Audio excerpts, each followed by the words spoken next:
Você está trabalhando demais e teve exaustão mental ou física? Essa live é para você ou alguém que você conhece que passou por isso, o chamado burnout. Boa noite, pessoal. Hoje, quarta-feira, 28 de abril de 2021, 7 horas da noite. É com muita honra que eu vou receber novamente o Dr. Rafael. Ele é médico psiquiatra pela USP, doutor pela USP, pós-doutor nos Estados Unidos, tem 30 artigos científicos internacionais. É sempre uma honra e uma aula muito grande poder receber. Já solicitei aqui o Rafael. Daqui a pouquinho ele entra aqui com a gente. A gente já fez várias lives, ele tem muito conteúdo legal no Instagram dele. Oi, doutor Opa! Rafael, E aí, Rodrigo, tudo bem? tudo bem? É uma honra para mim estar falando com você de novo. Muito obrigado. Prazer, viu, Rodrigo? Prazer estar falando aqui com você, você me animando para as lives, para falar para as pessoas. É um prazer, obrigado, viu? Ah, imagina, eu que agradeço. Para mim é sempre uma honra. E a gente já fez tantas e ajudou tanta gente. E, e esse tema a gente não tinha feito de burnout, né? Verdade, verdade. Esse daí estava na nossa lista aí, mas a gente não estava desencantando o tema. É verdade. E, e para quem não sabe o que é burnout, né? O que é burnout? Como que. É assim que fala? A pronúncia é assim? Que eu não sei se estou falando certo. Burnout. Burnout, né? Então, o nome em inglês, né? Isso aí surgiu dos estudos de uns psicólogos na década de 70, né? 74, 75, criaram esse termo, né? Para dizer um pouco burnout. Vai traduzido para um português mais do dia a dia, como se tivesse um motor fundido, né? Queimado, de burn, de queimar, né? Burnout, queimado, fundido.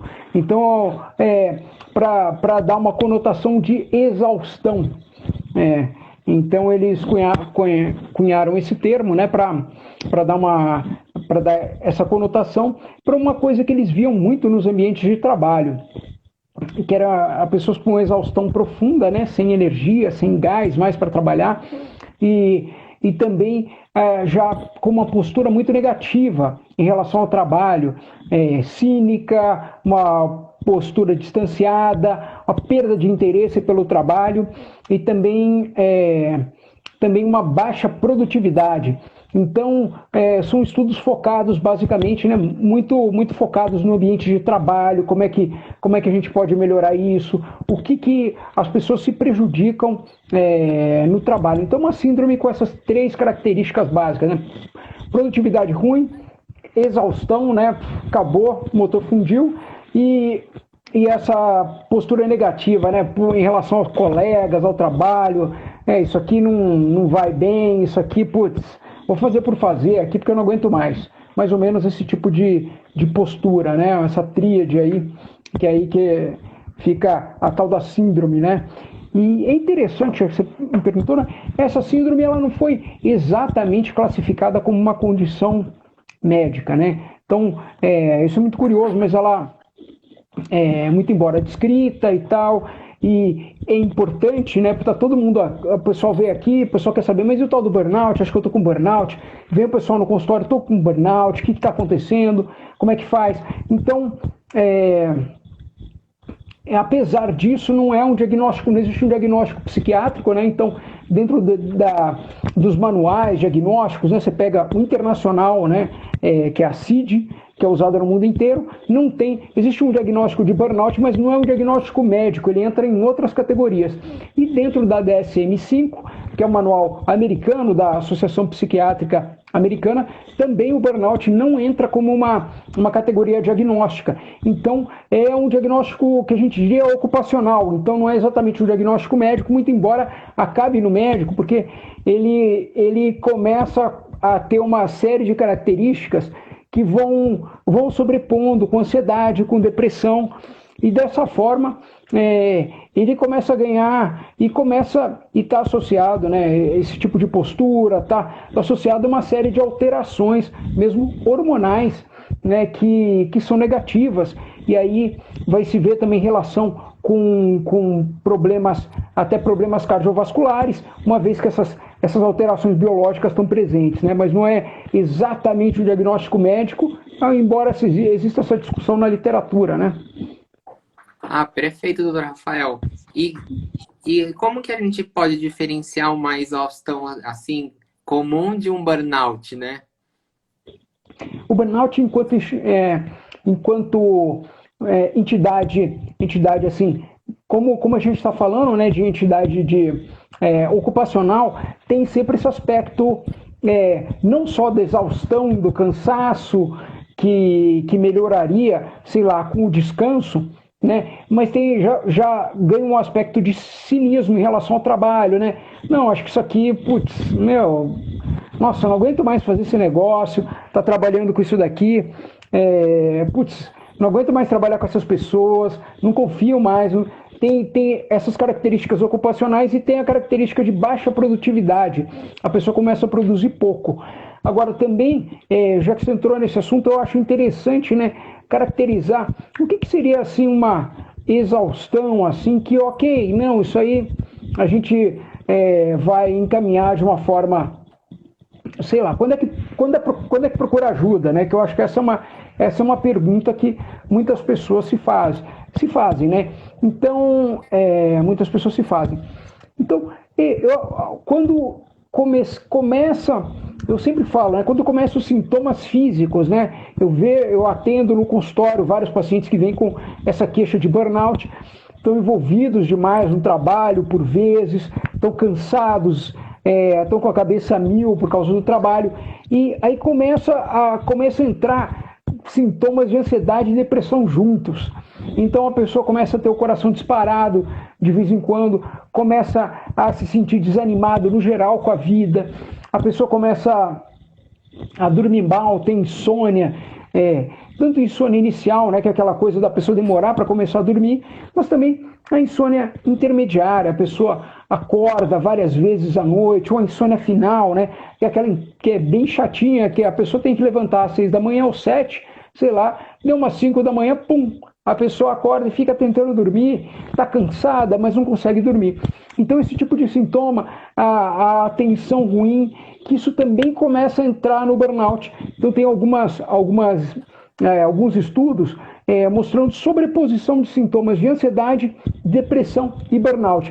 Então existe essa discussão na literatura, umas pessoas querendo puxar o burnout para dentro da depressão, outras falando, não, isso aqui está fora da depressão, mas que de fato existe uma séria sobreposição assim das coisas, bem sabido, né? Bem sabido isso daí, bem visto assim.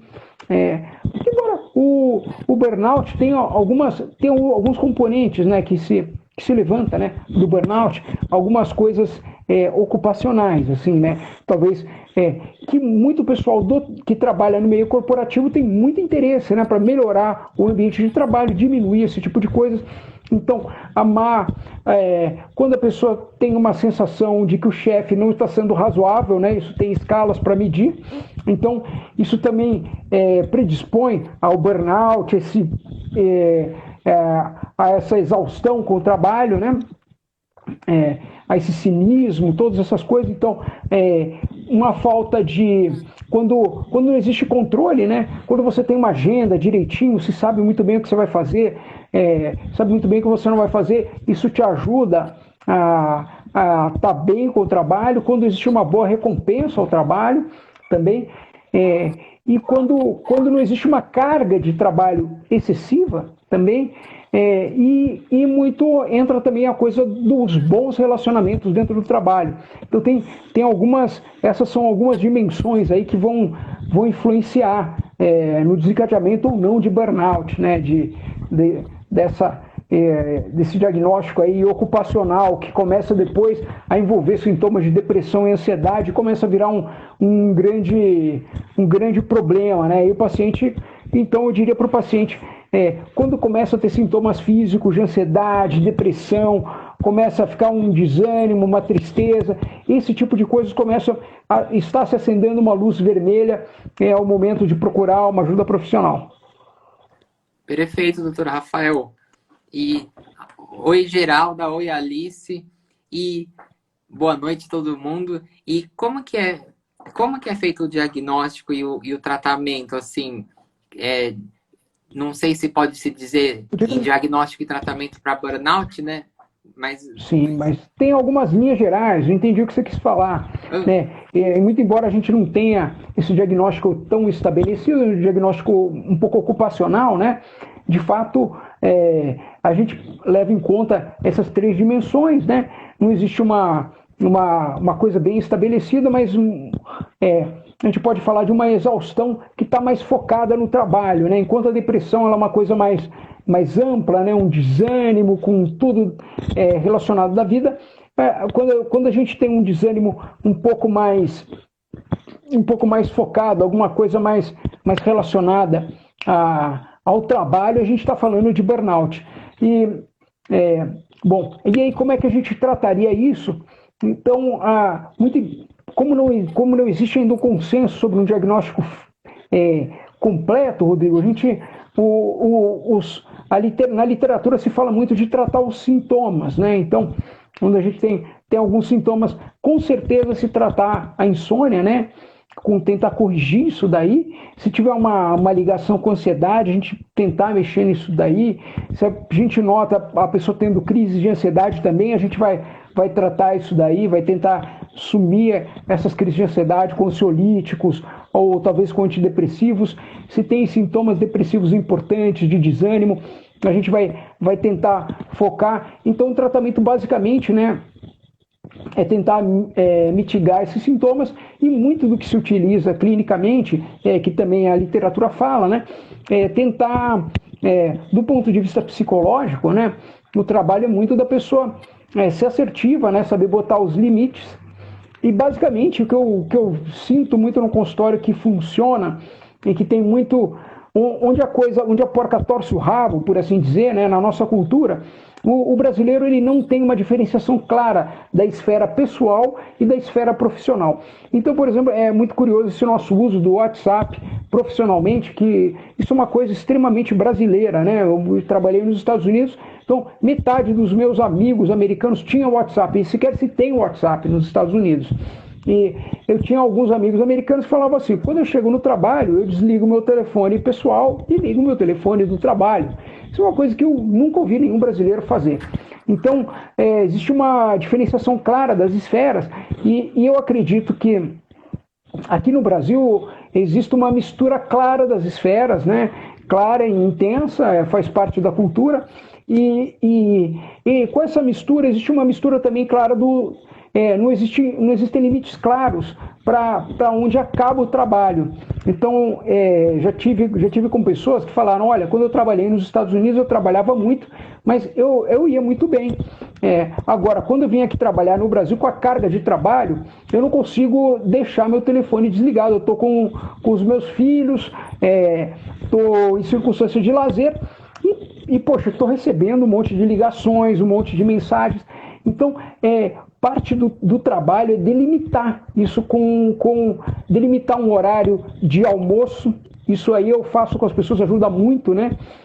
Eu falo assim: olha, você tem o seu horário de almoço, aquela meia hora, não sei quanto tempo você terá. Eu falo para a pessoa, né? Mas aquilo chama-se horário de almoço. Você desliga o telefone, ou você deixa o telefone no silencioso, ou sei lá, o telefone entra de lado e você almoça, faz alguma coisa não relacionada ao almoço. E o que eu costumo sugerir para muitos pacientes também, estão trabalhando até às 10 da noite e tal, eu falo: olha, você tem que ter um horário de jantar. Você tira 2 horas, 1h30 que seja, né, tira um período prolongado, esteja com a sua família, celular do lado. Aquela 1h30 sagrada, porque é um tempo para a nossa cabeça entrar num outro clima, e depois, se a pessoa precisar, volta para o trabalho 9h30, 10 da noite, 10h30 da noite. Mas eu digo muito para as pessoas: tira aquele momento. Então, essa delimitação, eu vejo que é muito eficaz, resolve muito tipo de problema. Mas aí tem alguns outros detalhes, né, que o psicólogo sabe fazer melhor, né? Então, ser assertivo: olha, isso aqui eu não consigo fazer, isso aqui eu faço depois. Para delimitar espaços no trabalho e não absorver uma carga de trabalho que a pessoa não consiga dar conta, né? Não consiga, perca o controle, né? O chefe, aquela demanda, o cara está trabalhando e o chefe não, pode fazer tal coisa, pode fazer isso, pode fazer aquilo, pode fazer não sei o quê. Às vezes a pessoa não consegue falar, olha, chefe, eu posso isso, não sabe negociar isso daí, né? Então, tem alguns aspectos psicológicos de dinâmica de trabalho também que são bem importantes. Ah, perfeito, doutor Rafael. E complementando o que você está falando agora né, de um ano e um mês que a gente está na pandemia, que aumentou o home office, aumentou os casos de burnout, porque aí imagino que os chefes estejam cobrando o tempo inteiro, já que não está na empresa, cobra até meia-noite, assim, é isso que está acontecendo ou não? Eu tenho notado no consultório muito isso, Rodrigo, que se perderam os limites, né? Então, enquanto a gente trabalhava quando a gente trabalhava nos lugares, em loco, né? A gente tinha muito mais aquilo, bom, eu saí daqui, meio que eu fecho a porta aqui e um pouco o trabalho ficava lá, o chefe podia te chamar, tal, mas tinha muito isso. E agora com o home office, as pessoas acordam trabalhando e vão dormir trabalhando. Existe essa perda, essa fronteira ficou ainda mais tênue, né? Ficou mais borrada. Então, eu noto bastante isso. As pessoas que estão trabalhando em computador também já não tem um horário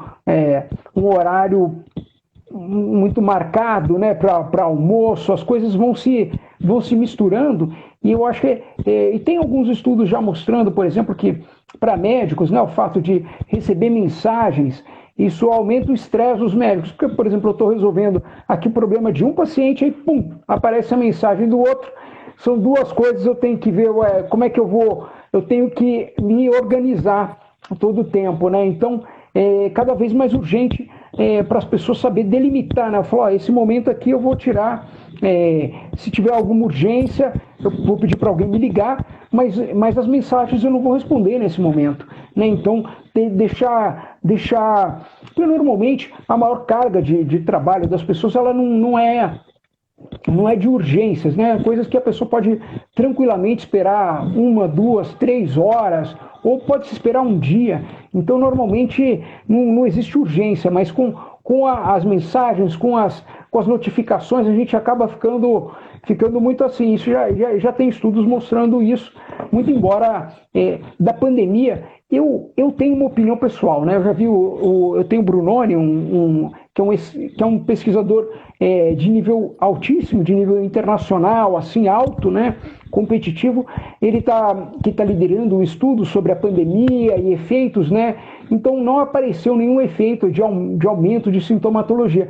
A minha impressão, né? Que o Brunoni ele está indo na esteira de vários pesquisadores assim brilhantes, né? Eu não tenho nem o que dizer quanto à capacidade dele, né? Mas eu acredito que o que a gente consiga em psiquiatria, a gente vê primeiro tem esse burburinho, né? De aumento de casos e tal, e depois